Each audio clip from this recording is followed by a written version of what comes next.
بالله من الشيطان الرجيم. بسم الله الرحمن الرحيم.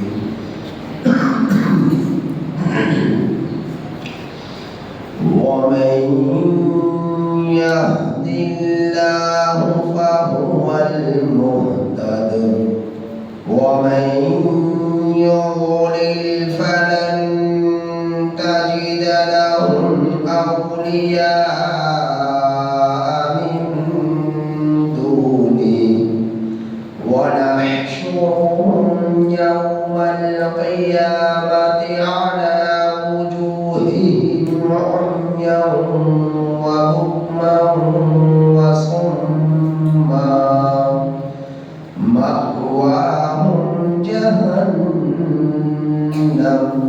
كلما خبت زدناهم سعيرا ذلك جزاؤهم بأنهم كفروا بآياتنا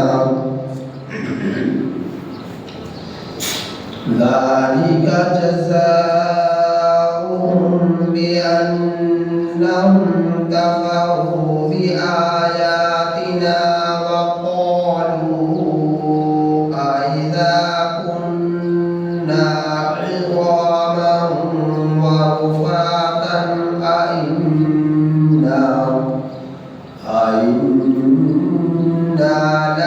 لمبعوثون خلقا جديدا.